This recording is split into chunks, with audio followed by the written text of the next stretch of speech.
Thank you, sir. I just want to give you the key highlights of the report that Mr. Chidambaram has just released. That report will be shared with you immediately after the press conference. And we will also be sending you a soft copy of the report, of a Word version of the executive summary. Now, and I can also send you the highlights PPT if you wish. Anyway, I'm not going to repeat what he has already highlighted, but let's go ahead. So the key issue is what happened to growth. That is the title of our report this year. The unemployment crisis, Mr. Chidambaram has highlighted, and you can see that without repeating what he said, what we're going through is a phase of job destruction, job loss growth. Earlier, we used to be concerned about jobless growth. Now, this is what we're facing. Our parents of India invest so much in their children's education. However, today, graduates face an unemployment rate of 29%. The more educated you are, the less your chances of getting a job. And manufacturing jobs have declined. People are moving back to the farm where they're underemployed. And women are badly hit. Next. This is just illustrating the education and job situation. Next, please. Now, growth, the theme of our cover, basically, what you've seen over the last, ever since demonetization and GST, we've seen the economy slump. And this Modi slump, as you may want to call it, is now the new normal. This has become 6% or so as the average growth. At this rate, we are heading straight into what economists call the middle income trap. This means that the kind of opportunities that we were hoping to create, the demographic dividend that we are hoping to encash, all those are doomed.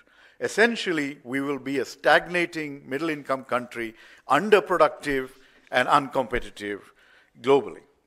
Per capita income has been growing at 4.52% since 2014, since Prime Minister Modi took over, and our per capita income is now below that of Bangladesh. 34% of Indians survive on less than 100 rupees per day, and income inequality is worse than it was under the British. Next, please. Yeah, this is just the detail. It's there in the report. The other real challenge, next, is that incomes are stagnating, people's and household savings are dropping, and their debt levels are increasing. Household savings are now at a 47-year low. Consumption growth is at a 20-year low, and household debt has soared to a record 39% of GDP. Basically, the families of India are in deep distress. Next. Manufacturing. The normal pattern of development is the move from farm to factory and then to services. India is experiencing a reversal of this particular pattern. And you all recall the Independence Day speech when Prime Minister Modi announced Make in India. And it's been a decade since that moment. And if you look at the targets, the target for Make in India was to increase manufacturing growth to 12 to 14% per annum. Since that period, it has averaged 5.8%. He wanted to increase the share of manufacturing in GDP to 25% by 2022. Last year, the share has remained stagnant at 15.8%. Number of jobs in manufacturing have come down by half between 2016 and 21. And he announced that he would create 100 million jobs in manufacturing by 2022. Instead, we have seen the workforce decline from 12.6% more than a decade ago to 11.4% last year. Next, massive corporate tax cut that was delivered to the private sector. They have not had the confidence in the leadership of the economy, in the guidance that the government gives, and has therefore chosen not to invest. Without investment by the private sector, there are no jobs being created, and economic slowdown is very, very apparent. In the last financial year, 23 to 24, new project announcements have fallen by 21%. Exports used to be more than 25% of GDP under the UPA, under Mr. Chidambaram. Today, they're below 20% of GDP, and our import dependence on China has surged by more than 83% since 2019-20. FDI has been falling. In 2023, it had come down to 0.8% of GDP. That means the world also is losing confidence in India's economic management. And 21,300 high net worth individuals have left the country between 2022 and 2025. These are people who otherwise should have been investing here. Next, what about the poor? Well, welfare schemes across the board are under attack. Mr. Chidambaram talked about the cuts in health, education, and other welfare programs. Well, you know what the impact is. Chronic malnutrition affects 38% of India's children even today. There have been budget cuts to the National Food Security Act, to the PM Matru-Vandana Yojana, to Mahatma Gandhi, Manrega, and health allocation is now less than 0.27% of GDP. Manrega is the unkindest cut. It is supposed to be a demand-driven program. It is the right of people to get 100 days worth of employment, but not even 45, 50 days are being provided.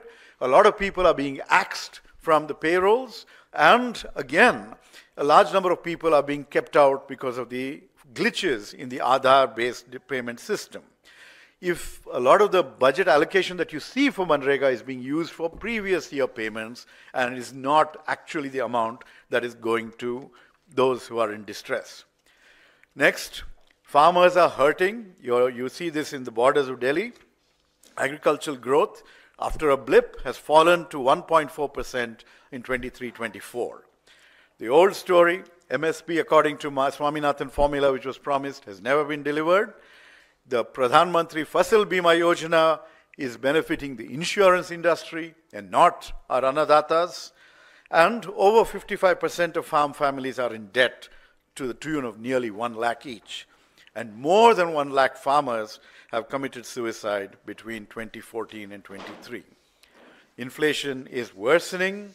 The cost, remember the thalinomics that one of our economic advisors had announced some years ago? Well, in the last year, the cost of a home-cooked thali has gone up by 10%, when wages and incomes are not going up.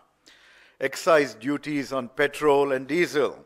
Over the last decade, they've increased by over 100% for petrol and 343% for diesel. This affects the entire economy and especially affects the poor who depend on these fuels for transport and for farm inputs, etc. And of course, the spectacular fall of the rupee over the last decade, and especially over the last year, from 58 per dollar in 2014 to more than 86 per dollar today. So this is going to make imports even more expensive at a time when there is so much global uncertainty. And finally, the last 3 sections of this report cover crony capitalism, the attack on various institutions, and NDA equals no data available. So, as you know, the banks, the public sector banks especially, have written off nearly 10 lakh crores over the last 5 years. This is your money and my money that is being just waved off, and people who had borrowed are getting away scot-free.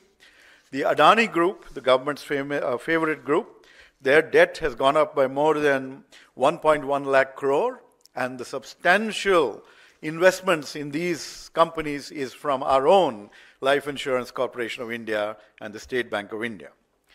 One of our former deputy governors of the Reserve Bank, Viral Acharya, he has published a report showing that 5 groups are monopolizing 40 major sectors of the economy.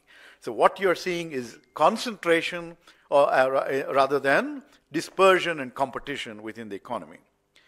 What else has, when we talk about the weakening of institutions, the RBI has been squeezed and forced to give huge dividends to the government. So also public sector banks, public sector undertakings, which could have used these resources for additional growth. Further, you know that agencies have been misused left and right in the great extortion racket called electoral bonds. And that information all of you have seen after the Supreme Court decision. And finally, inconvenient data is constantly suppressed. For example, in 2017-18, the periodic labor force survey showed that unemployment was at a 45-year high. And as is typical of this government, they rejected it, they called the data flawed, and basically anything that reeks of bad news, instead of treating those as warning signs, the government just hides that data, rejects that data. Basically, the emperor has no clothes. The economy is in deep distress. Stay ahead with our cutting-edge news app. Instantly access the latest shorts in just 1 minute and breaking news in just 50 words. Download now for a smarter, faster news experience.